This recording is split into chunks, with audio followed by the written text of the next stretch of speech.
Hey guys, Fallen Oak here. Welcome back to the channel. Man, I tell you what, it has been a while since I've done any kind of recording. Um, been sick for a little bit, and then we had some storms rolled through, and with the sustained winds that we had, it tore out a lot of power lines, a lot of telephone lines, and then, as most of you know, or many of you know, I'm on DSL out here, so we've had some interruptions and different things, and of course, I've been doing some cleanup and just working in general. So, I mean, with the combination of those things, it's been a little bit since I've done any kind of recording. But today, I wanted to welcome you guys to Valley Bluff Farm. We are on the Upper Mississippi River Valley, UMRV. Now, I've waited. I've waited to start recording on this, and I've debated on whether to record on this because of all the hype um, around the map.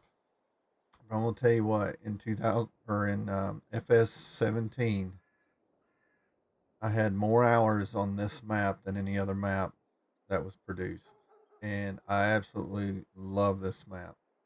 And I debated on whether to actually make any kind of recording or whether to just private play my own you know um, private save. But to be honest with you, I don't have much time to just play. So if I'm going to enjoy the map, I figured I might as well go ahead and record.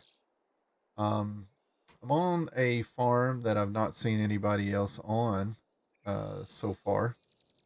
And it's also a farm that I have not played on. And I'm not real for sure if it was here in 17. I can't remember just because I really never came up here.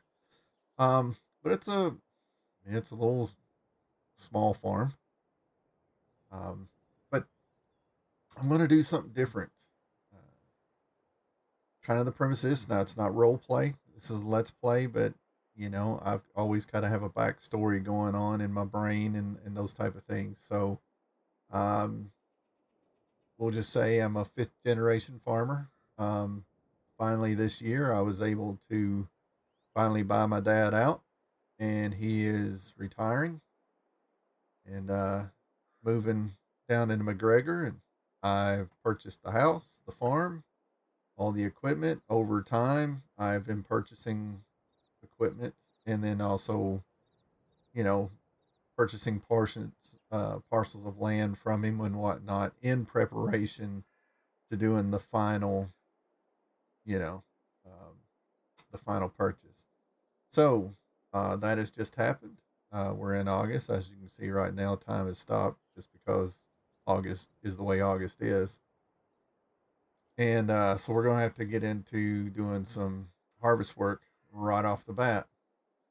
Now, I am. Well, here I was going to swing to look at something else. Uh, but, anyways, I'm doing this one a bit differently. I'm doing it from a farm management perspective. We're not going to start with $2.2 million. I'm going to bump that down. We'll probably start with somewhere around 150,000. But it's going to be somewhat like traditional farming, where you sit down with Farm Credit and you get your operational loan, and you have to show them what you're doing. Now, I don't know the ins and outs of all this. I've been on the farmhand side of actual real life farming. I've never been on the other side of uh, of the business development of it, other than my own little small farm. But I don't do enough to get Farm Credit involved. But kind of inside of Farm Sim, I've got some spreadsheets over here I'm going to show you, figuring out what my estimated seed uses are, what my inputs are going to be, come fertilize, whether liquid or solid, lime, uh, herbicide, obviously. If we can combat um, the weeds with a weeder versus spraying, that'll save money in the long run. I do have some farmlands that I'm leasing. I did make a tweak to the field lease mod where now you don't get hit with the daily lease. It's a little bit more respective in line with what's going on in real life. I was actually looking at the real life numbers mod, but so far I've not been able to get it to work. If I get it work, I may put it on another map that I've got currently going on one of the other two um, series. And by the way, I think I'm going to shelf Richland for a little bit. I've kind of gotten bored with it. I think a lot of it is because the land is small and it is extremely expensive. And then obviously there's some issues um, with that map, as well as there's some issues with this map too. But what map doesn't have issues? So, anyways, we are a crop farm. That's what we are. And we might get back into some animals one day, but at least for through this harvest season and through our sitting down with or going through our financials for next year, we're going to be crop farmers. So I'll take you a tour of what we have here. Um, you can see down there on the mini map. Uh, we've got this farm, and I'll show you on the big map here in just a minute. But we have, roughly 2019, 2020 Ford 450, or yeah, with a service bed on the back, modified service bed. We've got, a fuel tank in the back. We've got a four-seater Gator. We've got to have the zero turnout here. Got to keep the yard looking good. Now, a couple of years ago, we made some really, really good money. Really good money.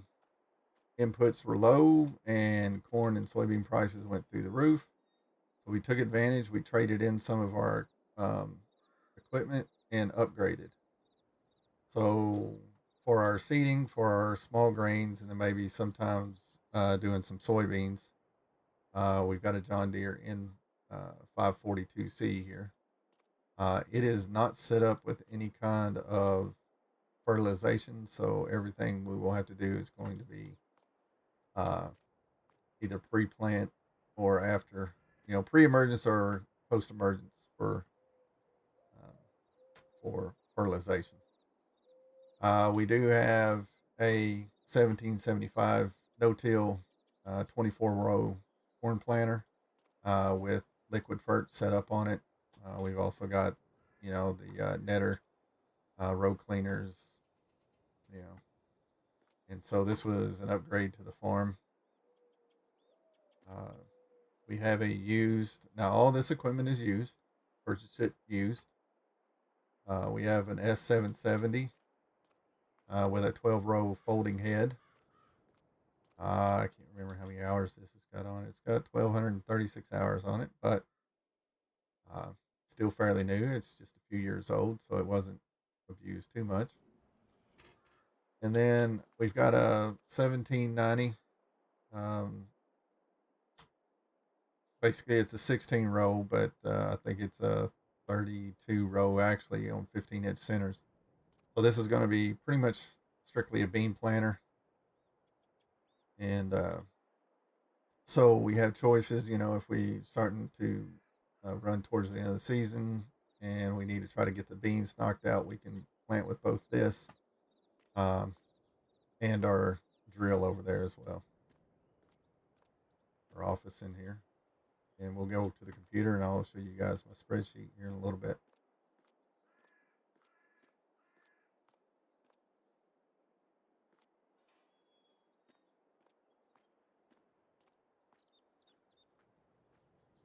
We do have a fuel tank here, but that's primarily to fill up our tanks on the back of our trucks. And we do have two trucks. So in here, everything we own except for two pieces. One of them is this 7R and a baler. We decided, or I decided after taking over, that we're going to bale straw, and that's going to be another income stream for us. But we got a 850 bushel Kinsey grain cart here. We got a 7R 310, and this right here is going to be. It'll probably actually get used more than almost anything. But this is going to run our baler, and it's also going to be run our seeder and or our 1790. And then we got an 8320 over here. That's primarily our planter tractor or to pull the 850 grain cart. So like I said, this one here's got almost 2,500 hours on it. And our 7R is fairly new. Yeah, it's 526. It's only a couple of years old. So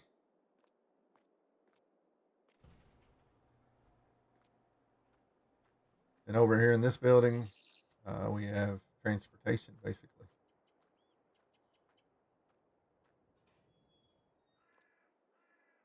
So we got our Freightliner Coronado here, hooked to a Mauer.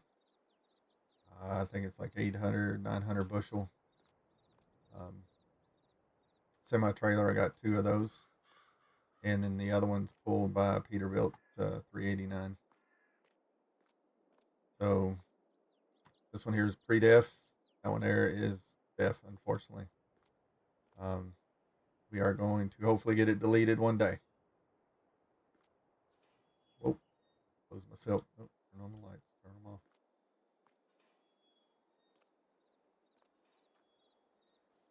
Out here, I do have some farm hands. I've got about 6 people that work for me off and on.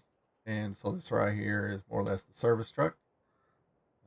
It is set up for service here. And we can set up, we can repair all of our vehicles out in the field if we need to, carry spare parts. And they also carry another 750, which is roughly 200-gallon fuel tank on the back. We'll walk down. We'll jump in the gator and we'll go down to the other buildings.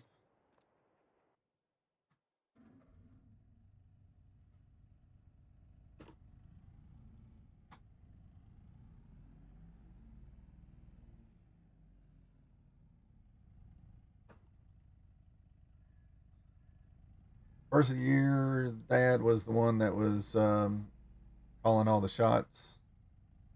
And so we've got some things planted that I wouldn't necessarily have planted, but we're going to see what happens. He had the seed guys and he talked to the co-ops and whatnot. And so we're trying sunflowers this year. I don't know if I will continue that. We got a couple of bins here for overflow. And so we got a corn crop there. I'll get the drone out and I'll show you guys here. We got a couple of pieces in CRP. We've got this little field right here. And we've got another field kind of up by the restaurant. Those are on CRP ground right now. So pretty much all I can do is just bush hog them. Then we got some soybeans here in this field. It's going to get kind of bumpy down here.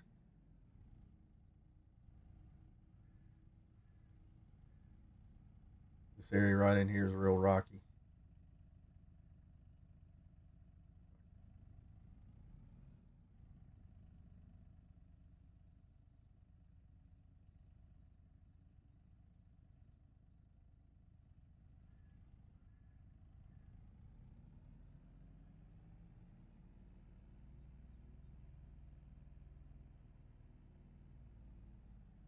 Down here, we've got a 45-foot draper setting there. Let's go ahead and pull down here and park. Basically, some more cold storage down here. Our 45-foot draper, just because I don't have the room up there to store it. I just drew a blank anyways, this is a vertical tillage tool here, um, for shallow, just for more or less if we decide to do some corn on corn. It's just for breaking the stalks up just in the very first 1 inch of the ground, more or less. And we do have a ripper if we need to work on some compaction. This is our grain setup. We do have a dryer. So we'll be able to bring our corn in and dry it out. And that'll gain us um, quite a bit of revenue over and above just normal, uh, more or less wet corn. So this is our tillage tractor here, 9530. It's got 5,200 hours on it. Still in fairly good shape, you know. So yeah, this is our workhorse when it comes to doing some tillage. And if need be, it can pull the 850 grain cart as well because it does have PTO capabilities back here.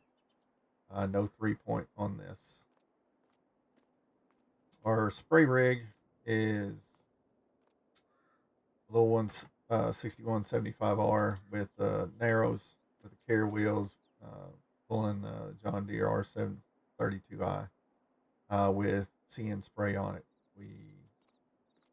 I like technology, so when they offered it down there at the Deere, I had them retrofit this, and so it's going to help, um, one, reduce the amount of chemicals that we actually put in the ground. Unfortunately, we have to on a lot of cases, but if we can minimize, that's great. We got a small spray trailer here, um, you know, and as we get bigger, our spray rig will get better as well as our, our spray trailer. We do have uh, liquid fert storage here. And what I'll do is you'll see I've got some calculations. I'll have everything calculated on how much we should need for the year. And I'll go ahead and get it bought early in the year and have it stored there. Um, Great granddad, and even dad. It kind of ended in dad's era, but they used to do some dairy farming down here, and it is possible to do some more. But right now, I use this as storage as well. So this is the other lease that I got. A nice big Kloss square baler. Um, they run a lot of Kloss forage harvesters in the area, and this is, you know, we're basically leasing it, seeing how it works. We're getting a little bit of a deal on it because we're one of the first in the area running this. So, and then I purchased a couple of older trucks and trailers to actually haul our squares, um, along with an older JCB telehandler. That way we can get it picked up out of the field. So, going to see how much money we can make. This year we decided collectively, me and Dad,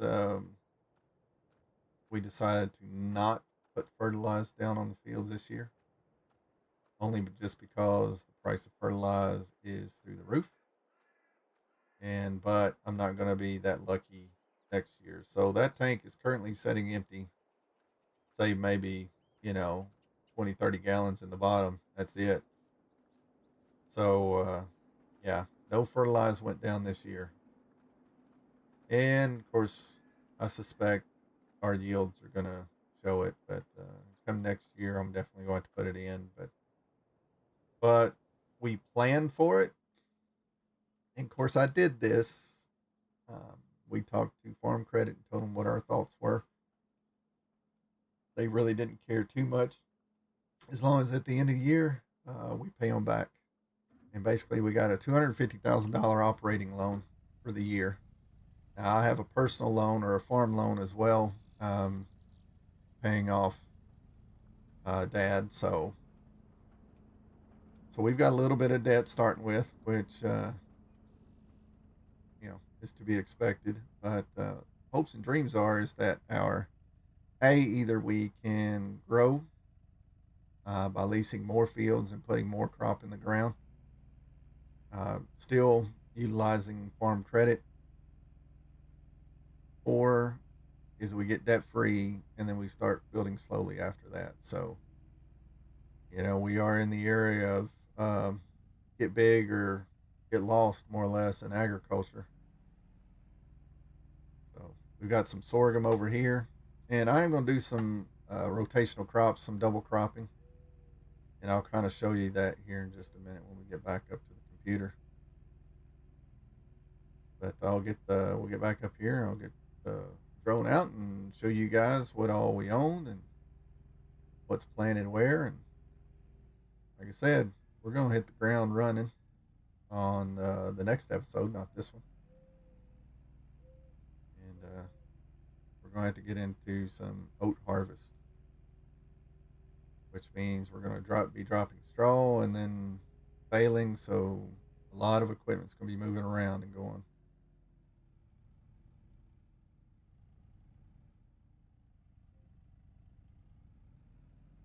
Yeah, I don't remember it. And if any of you guys played in 17 and played UMRV, let me know if this farm was up here. I cannot remember off the top of my head.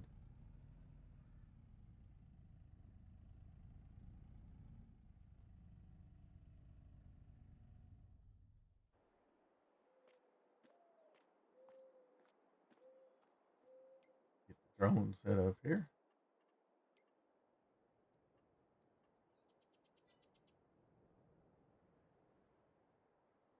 Alrighty. So here we are. So we have corn planted here, and this is terraced down. As y'all can see, our pH is pretty bad. We did not put lime down either.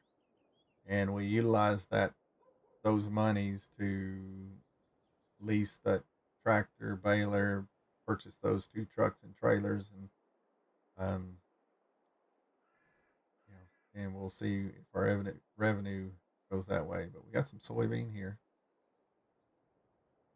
This little piece here, it's like, I don't know, like 3 acres or so. This is in some CRP ground here. But we have to access the soybean field through here. So we have to come down the driveway here of the Red Wagon Bar and Grill and come through here. And like I said, all I can really do for the next few years, I think there's 4 years left on CRP, is more or less just bush hog it, just take care of it. And like I said, we got soybean here. And we'll fly over here. And so we got a couple of cornfields here. I've already got the propane bought for the year, and matter of fact, it may be enough for next year as well. We'll just have to see. But we got a few months before this is ready, but this is looking pretty good.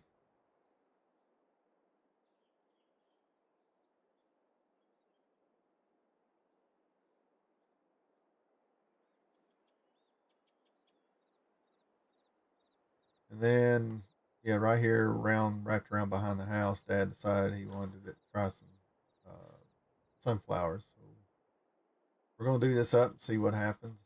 I mean, if it does well, we might see if we can somehow get it into rotation. But I'm not holding my breath too much. Um, we got soybeans growing in this field here, kind of wraps around these, group of trees and whatnot. Sorghum. This will be ready next month in September. So that is what we own. We, yeah, we own there where the cows are, all the way around behind the house, all the way down there to the bar and grill, to this point here. Now I have leased um, 3 more plots of land, and I think it's a total of 1, 2, 3, 4, 5 fields. So we, as you can see here, we got oats that are ready.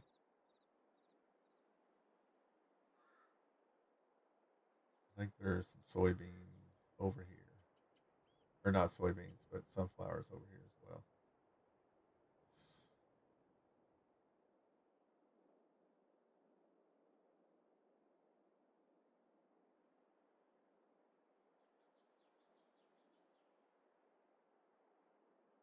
Sorghum, and then 2 more fields of oats. So we may have to do a lease on a short-term lease, a long-term, short-term lease for another harvester in order to get these oat fields knocked out. So we'll get back.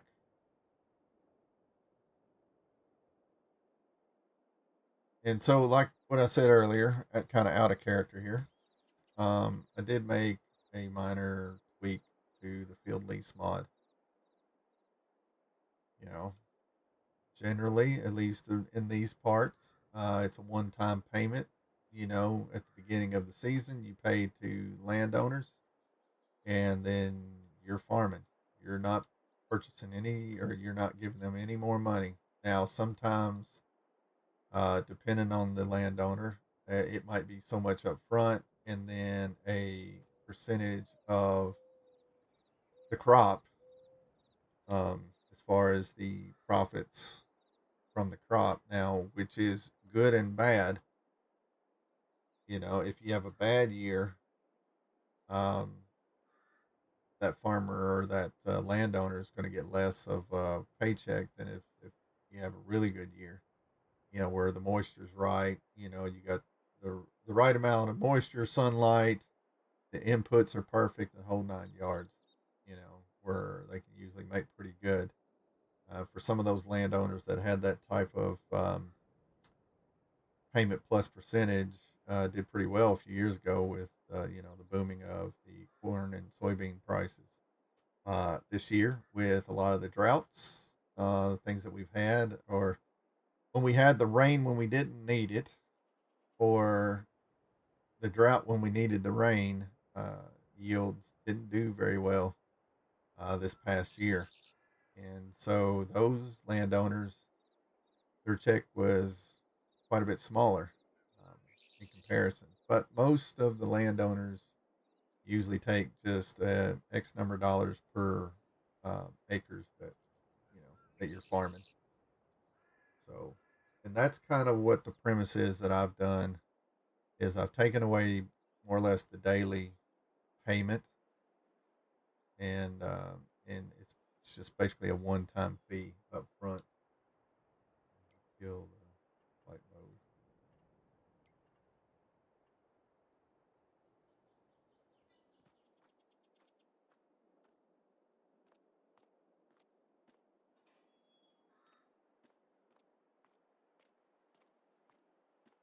Get in here to the computer, and I'll kind of show you what I've been doing. And all this is, a lot of this is worked through some of the mods that are available on the mod hub. So we get some stuff switched over, and I'll be right back with you. All right, so here we are on our spreadsheet. And I'll be honest with you, the first time I recorded this, something happened to the mic, so we're doing round 2. So, like I said, I took information that you can get from some of the mods on the mod hub, you know, to help you in game if you want to get to this kind of detail. I'm not going to say realism, we'll say this type of detail. But anyways, what I've got here is I've broken everything down into my fields, and then what crop is currently in the field, and then what's going to go into the field. Well, right here's the size, so this is in acres, and as you can see, we are cropping minus this 2.38, which is that one grass field. the one that's across the road from the bins there. We are basically cropping 240 acres, and so that's pretty big for farm sim standards. So it's gonna be fun, or it could be mind-boggling and hair-pulling and all that other good stuff. But anyways, we'll get back to this. So I have my fields here. All those that are in yellow is what's rented. So I've got 126 that I own. I'm renting 116 for a total of basically 240. And so this is the crop. Anytime that there's a double, we're going to go from what's currently in there and we're going to double crop it. And this is how much, I'm trying to think, how many bushels of seed that we're going to need and what the approximate cost of that seed is. Here, how many tons of lime, excuse me, and what that cost is. As you can see, first year we decided not to fertilize, so we didn't even put that into our plan. And then how many, and this is actually in liters, how many liters of herbicide we're going to need. So all I have to do is highlight this, and I can come down here and it looks like I'm going to need about 29,000 liters of herbicide. Now this has already been accounted for this year because we're getting ready to harvest. Here is my lease costs. So basically what this is this is 10% of the purchase price of the particular piece of property. Now I'm still using the field lease mod. I've just taken away the daily cost, and the main reason why it is because it is a true daily cost. It's not a monthly cost. A lot of your things like the your interest on your loans, that is a monthly cost. So if you do 1 day months, you're gonna get hit with that big old cost. But if you divide it out into 4, like what we're gonna do here, you'll see that big cost is now divided into 4. Field lease does not do that. So if your daily cost is, let's just say, $1,000, if you're doing 1 day months, that field's going to cost you $1,000 a day. If you're doing 4 day months, that's going to cost you $4,000 a month. So that is one of the main reasons why I basically took away the daily cost. Not to be cheap or anything like that. If I could have figured it out on how to reduce it to look at what your days per month was and reduce it, I would leave it alone. But I basically, it's your 10% initial setup, and that's what it cost us for the year. And so what we'll do is either in February we can either unlease those and release them and have that automatically hit, or like you see here, I've already got it calculated, and I'll just pull that money out in February as a lease payment to the landowners. So Dad always single cropped everything. He did rotational cropping, but single crop. He wasn't a big believer in pulling something out of the ground and turning around, putting it right back in. I feel like it's going to be less weed pressure doing that, because the earth wants to cover itself. It doesn't care what it covers itself with. Weeds grow faster. They come in, they grow faster, and so it's going to let the weeds grow up and cover the earth. So if we can maintain getting the earth covered with a crop, that is going to be better. And with our see and spray herbicide, and we're going to use fertilize. We're just going to have to. We're going to try to minimize the amount of chemicals that actually go in the ground.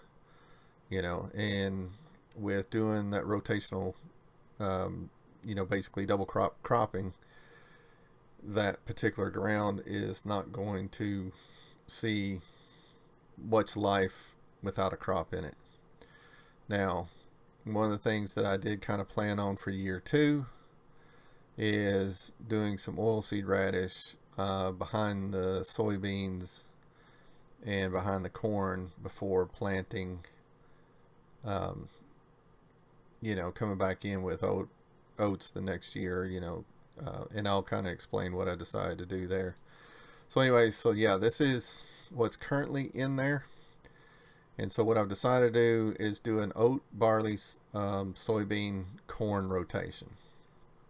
So the oats, as you can see here, we're going to harvest the oats here in August. Or I'm sorry, down here. Somewhere. Right there. In August. And so we can put barley straight in the ground in September. So we're going to pull the crop off on the next episode, basically. And I'm going to start baling right away. So we're going to go from 1 day months. When we bounce into September, it's going to be 4 day months. So it's going to give us some time, so it's not going to be a mad rush to get barley back into the ground. But we do need to make it as quick as possible, because that barley is going to be ready starting in June the following year. As you can see here, we can plant soybeans up until the end of July. And basically what this is this is full season soybeans, this is short season soybeans down here. So as soon as the barley comes out of the ground, we bale the straw and we start planting our soybeans. Then later on in that year, soybeans, are, well, we won't have any early season soybeans because of the way we're going to rotational crop. So we'll be pulling soybeans out of the ground here. We're going to plant oilseed radish right after we pull the soybean straw off. And then we'll be vertical disking and putting that oilseed radish into the ground as a fertilization, and start planting corn come April. And then we'll be harvesting corn. I like this. Your corn's not going to wither until March. So if we can't get to it right away, we've got some time, but the quicker we get it off, we'll plant some more oilseed radish and get it ready for when we plant oats in March. So that it's going to be pretty busy. And so that's kind of what we're planning to do. So as you can see, what I've done is, obviously I've calculated all of our costs. This was our seed cost. This was our lime cost. We chose not to lime this year. I used that money right there to secure the lease on the 7R and the Coloss baler, as well as purchase those 2 older trucks and trailers, for baling straw. This is what our herbicide cost was. This was our lease costs. And guys, when I had this and I was thinking that the daily rate was a monthly rate, this equaled actually out to about $400,000 just to lease that property, which was crazy. And this is right here more in line with what farmers are getting, at least in this area. I've got no idea what they're getting in Iowa. I don't live there. So this equates to anywhere from $275 to about $350 an acre. I'm sure nobody wants to tell me what their, if you're a real-time farmer, what your leases are. I don't blame you. Keep that stuff a secret. And so, I figure we'll probably, just guesstimation, we really won't know until the end of next year, but just a guesstimation, we're going to spend about $100,000 in labor over the course of the year. And so this is what we needed for operational costs this year. Now, we could have got into things such as fuel, but we'll figure that out at the end of year 2 going into year 3. So basically I took a loan for $250,000 to cover our operational costs. I've also got a personal loan for $250,000. We wrapped that all in together. And so basically we're going to start off with a $500,000 loan and start with around $150,000. So year 2, you can see, if it'll agree with me, year 2, you see that we'll be planting oat in the first of the year. We'll be swapping over to barley This year too, it'll be, we'll be planting soybeans, and this is what it's cost, and we're going to be putting fertilizer in the ground this year. Obviously, with soybeans, not a requirement. So, wherever we're planting soybeans, we don't have to worry about the fertilizer cost. Now, you can also see we're just looking wherever field 1 is. The cost of lime is only on our oats. Well, it'll be divided out between the two is probably the way I'll do it, figuring everything out. But obviously we're not going to have to lime twice. Now, we will have to fertilize twice, and there's a good possibility we may have to herbicide twice. So right now what we're thinking is somewhere around a $400,000 operational loan for next year. So planning on getting that come January, $400,000, and then I'll start purchasing up our seed, our lime. Well, lime will be on a per truck basis, and we'll go ahead and get fertilized brought in. And I have a feeling with the CN spray that this amount, which is 46,510 liters of herbicide, may last us a few years, which that would be awesome. So, that's where just getting down into drilling down to how much everything's going to cost us. Now, I'll move all this. So what this is I'm going to have 51 acres planted in oats. First go around, or actually overcropping, over winter cropping will be 100 acres of barley, and then we'll plant an additional 51 acres. Soybean, we're going to plant 146 acres, and corn only 42 this year. And so that'll all kind of move down in a way. Next year will be 42 acres of oats, 51 acres of barley. It'll kind of move around and those type of things. So, yeah. And there's our oil seed that we plan on using. I think basically what it is anything in green we're planning on putting oil seed in right there after we pull the soybean off. Why did I have it? Oh, yeah. After we go to Bart. No, that ain't right. Oh, I did something wrong there.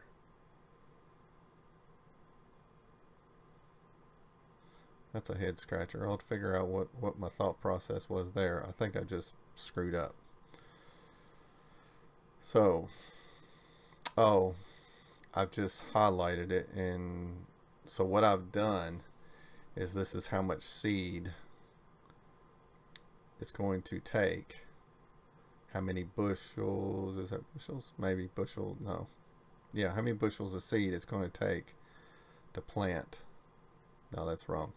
Probably liters or tonnage, or who knows what my process was. So that needs to be unhighlighted. It should be just normal, because we are not going to no fill plant right after barley. I don't know why I was thinking that. So that number will come down. So I'm glad I looked at this before purchasing a bunch of stuff. But anyways, I know this may be extremely boring for some of you. Oh, what I was getting ready to tell you is I'll move all this. So when at the end of the year, or when we harvest field 3, I'll write down how many liters or bushels or whatever calculation I come up with, and I'll fill it in over here as our yield for the year. And then when we go to sell it, I'll put our sell price in, and I'm gonna break it down to whatever yield is, bushels, and it'll give me a bushels per acre. And of course, keeping in mind this is unfertilized and unlimed. So we'll see, and I may build some graphs. I'm an Excel nerd sometimes. I may build some graphs so year over year, on how the yields are doing with the oat harvest this year versus the oat harvest next year. It's going to be on a per acre basis, not total number, because it's unrealistic that we're not always going to plant oats in the same spot. So anyways, this is a yeah, a re-recording, and so I'll splice this back in and close out. Appreciate you.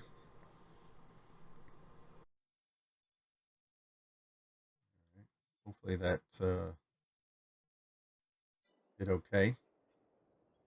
If not, I'll be re-recording some of this, and you guys won't even hear this. But so yeah. Anyways, we got lease payments on our tractor, and our baler that we're still going to have to pay, daily usage and hourly usage.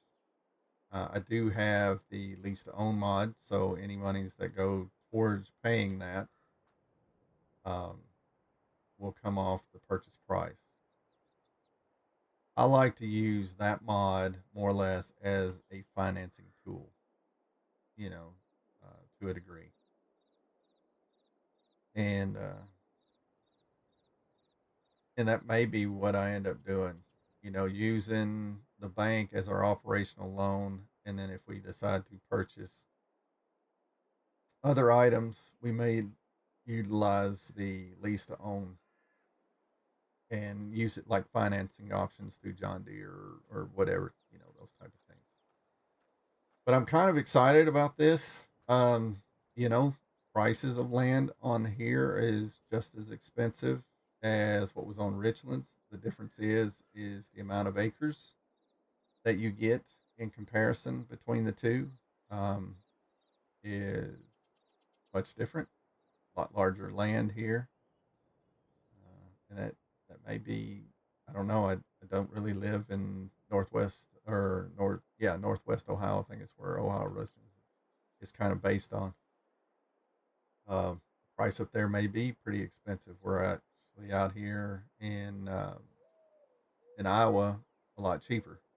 So, but we might visit Richlands again. But right now, I think I want to have some fun on UMRV. I hope you guys have fun, and maybe it'll be a little bit educational for all of us, and just see what's happening. Like I said, I've got been toying around with the real life prices mod, and if I can get that to work, I may put that on.